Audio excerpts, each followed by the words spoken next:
था ये बाल। आज मैंने किया था hair spa treatment after long time.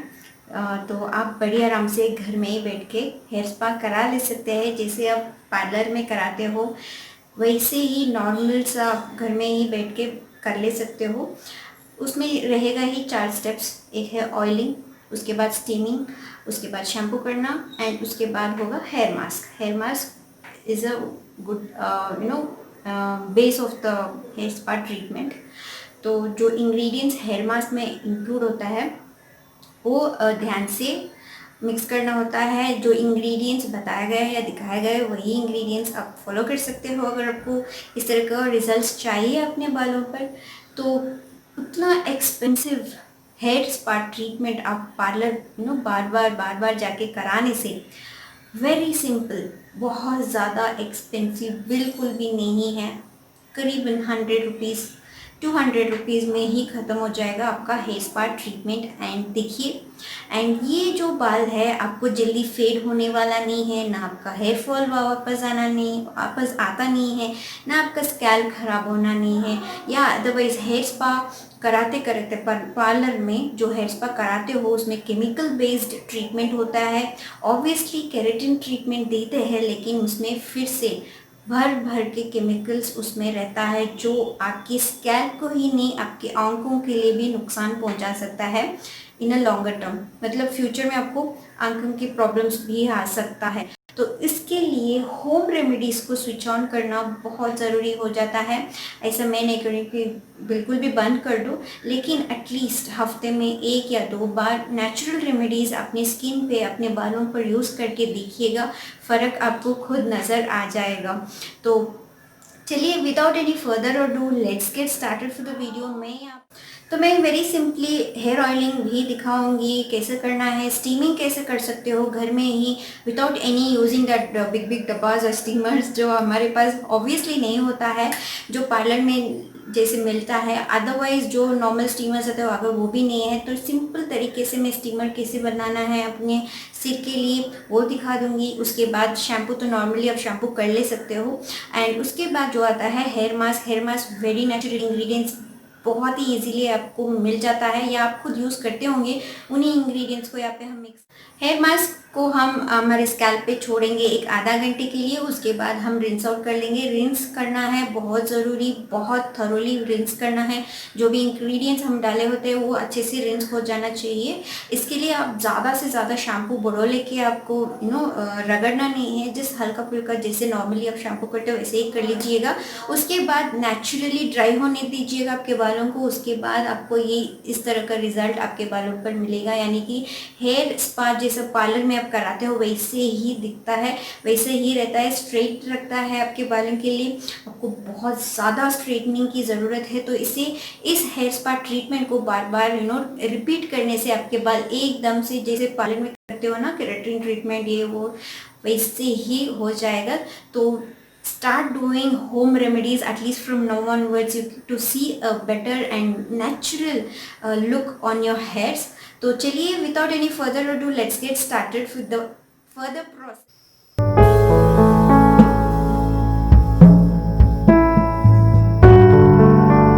तो यहाँ पे पहले प्रोसेस के लिए मैं ऑयलिंग कर ले रही हूँ दोस्तों। ये है रात में मैं ऑयलिंग कर रही हूँ बिफोर गोइंग टू बेड। तो जो मैंने इन्फ्यूज्ड हेयर ऑयल आपको दिखाई थी वो वीडियो भी अपलोड हुआ था, अगर आपने चेकआउट नहीं किया है अपलोड कर दूँगी, सॉरी डिस्क्रिप्शन बॉक्स में लिंक शेयर कर दूँगी, ज़रूर जाके चेकआउट करना। बहुत ही अच्छा हेयर ऑयल है ये, इन्फ्यूज्ड होममेड हेयर ऑयल है ये। तो इसे मैंने हल्का फुल्का से गर्म कर लिया है और इसे अच्छे से स्कैल्प में अप्लाई कर लूँगी। सेक्शन बाय सेक्शन इसे अच्छे से अप्लाई कर लूँगी इस तरह से।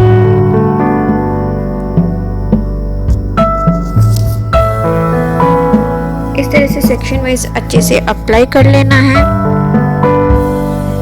स्कैल्प में अच्छे से मसाज कर लेना है।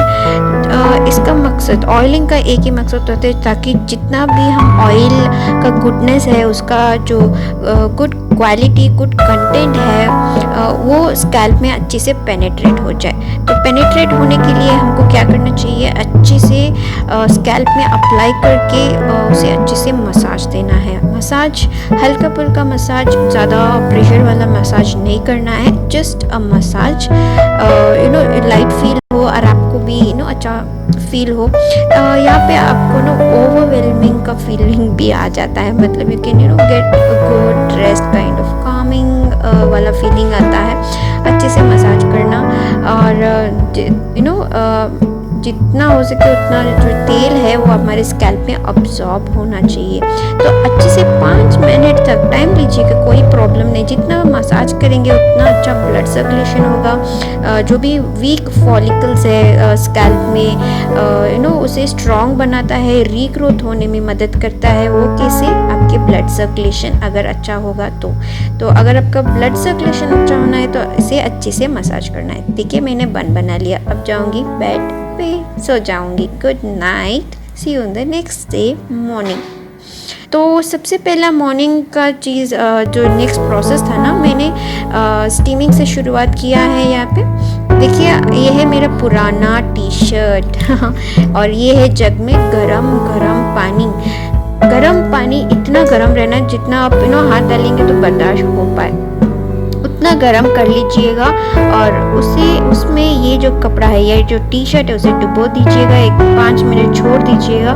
उसके बाद उसका पानी जो है टी शर्ट में अच्छे से निचोड़ना है। इसे अच्छे से स्क्वीजिंग कर दीजिएगा, ज़रा भी पानी नहीं रहना चाहिए। अच्छे से स्क्वीजिंग करने के बाद अपने बाल को इस तरह से आगे ले लीजिएगा और ये जो बैकवर्ड रहता है टी शर्ट का, उसमें से आपके जो पूरे बाल है उसमें डाल दीजिएगा। इस तरह से डालने के बाद आप एक अच्छे से फ्रंट बन बना लीजिएगा टी शर्ट की मदद से। और देखिएगा मैजिक, कौन बोलता है स्टीमिंग घर में नहीं कर सकते हैं, है ना, ये आसान तरीका। इस तरह से ये प्रोसेस जो है आपको एटलीस्ट 2 टाइम्स करना ही करना है ताकि बेटर रिजल्ट मिल पाए। इस तरह से मैंने पूरा बाल इसमें डाल के उसे अच्छे से फोल्ड करके टक इन कर लिया। देख सकते हो, बल्ले बल्ले बल्ले बल्ले का नजरिया। इसे मैं छोड़ूंगी 5 मिनट। 5 मिनट के बाद मैं फिर से इसी प्रोसेस को दोबारा करूंगी। अब स्टीमिंग करने के बाद मैंने शैम्पू कर लिया है मेरे बालों पर। सिर्फ एक टाइम शैम्पू कर लिया, मतलब एक ही टाइम शैम्पू डाल के मैंने बालों को जो है धो लिया था। और एक भी बात बोलना था, स्टीमिंग करने के लिए अगर आपको गर्म पानी का नहीं करना है या गर्म पानी करने के लिए भी आपको टाइम नहीं मिल रहा है तो जस्ट जो कपड़ा है लुक वार्म वाटर में डुबो के अच्छे से पानी निचोड़ के सिर पे डालने के बाद हेयर ड्रायर जो होता है उससे आप कर ले सकते हो स्टीमिंग। मैं नेक्स्ट टाइम दिखा दूंगी। तो ये रहा दूसरा प्रोसेस, मतलब last process for the hair spa treatment. Last process में मैं क्या कर रही हूँ, हेयर मास्क रेडी कर रही हूँ। हेयर मास्क के लिए मैंने यहाँ पे ले लिया है एक कटोरी में दही में मैं मिला रही हूँ एटलीस्ट करीबन 2 से 3 चम्मच जितना हनी। आपके हेयर लेंथ के हिसाब से आप ले लीजिएगा, कोई हार्ड एंड फास्ट रूल नहीं है कि इतना ही क्वांटिटी इतना ही लेना है, आप बालों के हिसाब से आप ले लीजिएगा। नेक्स्ट इंग्रेडिएंट इसमें मैं डाल रही हूँ एलोवेरा जेल। एलोवेरा जेल कोई भी ब्रांड का ले लीजिएगा। ये गुड वाइब्स का एलोवेरा जेल मेरे को आजकल बहुत ही अच्छा लग रहा है तो मैं इसी को डाल रही हूँ। यहाँ पे एलोवेरा जेल करीबन 2 चम्मच, जो बड़े चम्मच होने जितना मैं इस छोटे चम्मच से डाल रही हूँ। हो गया एलोवेरा जेल। उससे पहले डाली थी हनी एंड दही आप चाहे तो योगर्ट भी ले सकते हो फॉर अ थिकर मास्क। ये जो दही है एक नॉर्मली घर में बनाया हुआ दही है, ये मिक्स करने के बाद ज़रा वाटरी कंसिस्टेंसी आ जाता है। तो आपको केयरफुली एक प्लेस में बैठ के डाल लेना होता है, ये लगा लेना होता है। तो ये रहा दूसरा इंग्रेडिएंट ग्लिसरीन डाल रही हूँ। ग्लिसरीन इसलिए डाल रही हूँ क्योंकि वो हमारा बालों पे, हमारा स्कैल्प में जो मॉइस्चर होता है उसे लॉक इन करने में मदद करता है। बालों के लिए भी बहुत ही अच्छा होता है, सिल्की शाइनी बनाता है, क्लिनजिंग प्रॉपर्टीज भी होते हैं इसमें। और लास्टली मैं डाल रही हूँ पैराशूट का ये coconut oil. Coconut oil hair regrowth होने में मदद करता है। एट द सेम टाइम जितने भी इंग्रेडिएंट्स आप डालते हो ना, एक शील्ड की तरफ प्रोटेक्ट करता है। और या aloe vera gel again is a very beneficial for your scalp, softening smoothening बना के रखता है, अगेन हाइड्रेटिंग रखता है, आपके स्किन का स्कैल्प का जो पीएच बैलेंस रहता है उसे बैलेंस करके रखता है। दही again is a very good source for your scalp, dandruff remove करने में मदद करता है। अगर आपको कोई भी इचिंग सेंसेशंस हो रहा है उसे कूल डाउन करता है, मॉइस्चर लॉक इन करने में भी मदद करता है। एट द सेम टाइम आपके बालों को भी सिल्की ग्लॉसी बनाने में बहुत ही मदद करता है। ओके, और हनी के बारे में बताऊं, हनी आप सभी को पता है ये एंटी इन्फ्लेमेटरी प्रॉपर्टीज़ उसमें होता है, एंटी बैक्टीरियल प्रॉपर्टीज़ उसमें होता है। आपके स्कैल्प में जितने भी फंगल का प्रॉब्लम्स हो रहा हो उसे ज़रा काम डाउन करने में भी मदद करता है, इन्फ्लेमेशन से बचाता है।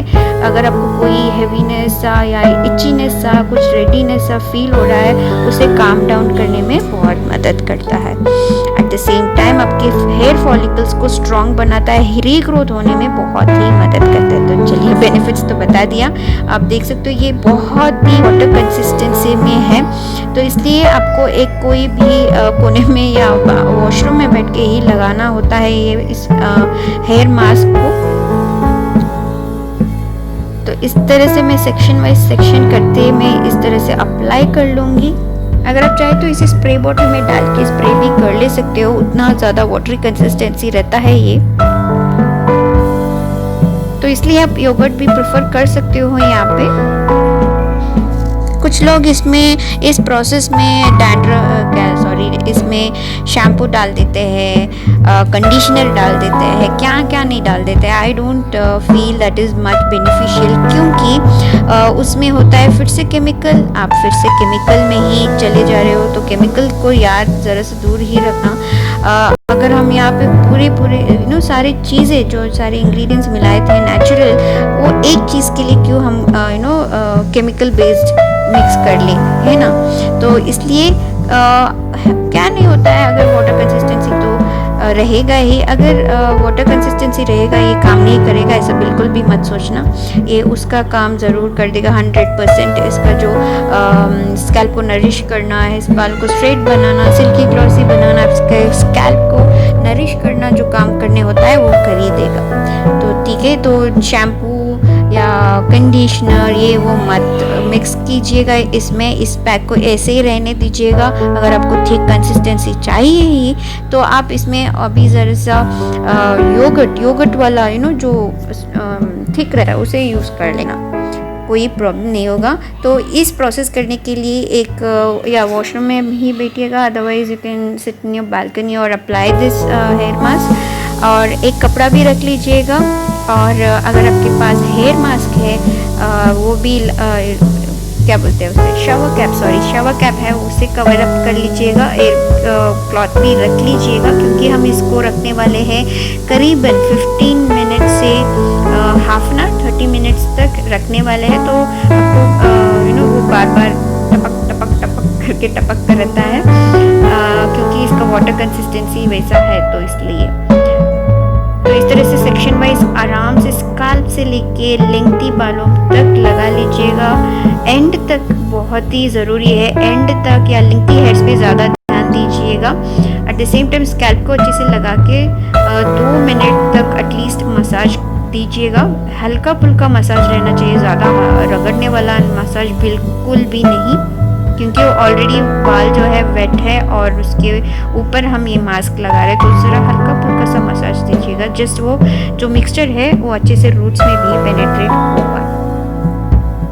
तो इस तरह से लगा लीजिएगा। मैंने एक क्लॉथ भी डाल दिया था नीचे, तो जो भी इसका पार्टिकल्स गिर रहे हैं ना वो उसी कपड़े में गिर रहे हैं, तो मेरा कोई बेडशीट वगैरह नहीं ख़राब हो रहा है। यहाँ यहीं पे कुछ सनलाइट गिर रहा है, तो मैं यहीं पे आपको शूट करके दिखाना था, अदरवाइज वॉशरूम में बैठ के मैं आराम से कर लेती हूँ ये प्रोसेस। तो ये लास्ट प्रोसेस इसी तरह इसी इंग्रेडिएंट्स के साथ कर लीजिएगा फॉर अ बेटर रिजल्ट।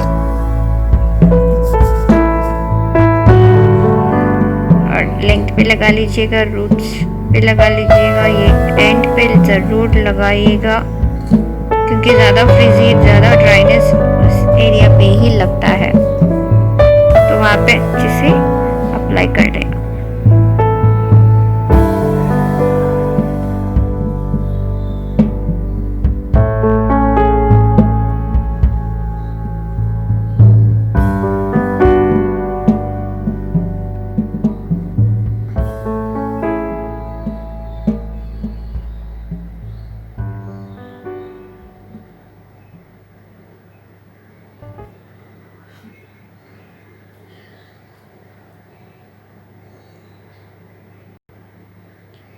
अब मैं इसे छोड़ने वाली हूँ आधा घंटे के लिए।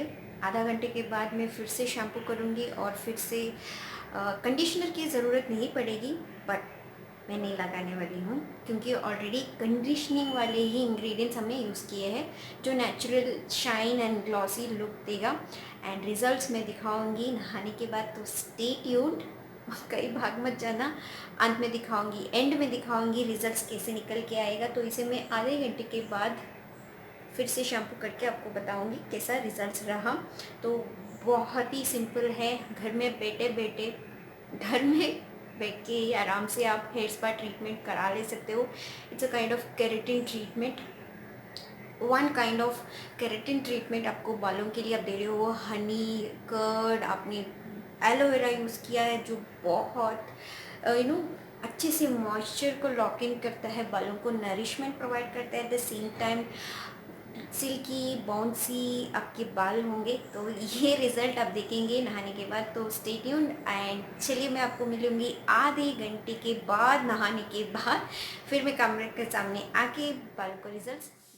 तो इसे कवर अप कर लीजिएगा शॉवर कैप में। शॉवर कैप है तो शॉवर कैप लगा लीजिएगा क्योंकि ये बहुत टपकता है, ये बहुत ही वाटर कंसिस्टेंसी में रहता है, तो ये टपकने शुरू हो जाता है। तो you can put a shower cap, otherwise any polythene cover will also do. आज मेरे को पॉलीथीन कवर भी नहीं मिल रहा है तो मैं इसी तरह से काम चला लूँगी। आधे घंटे के बाद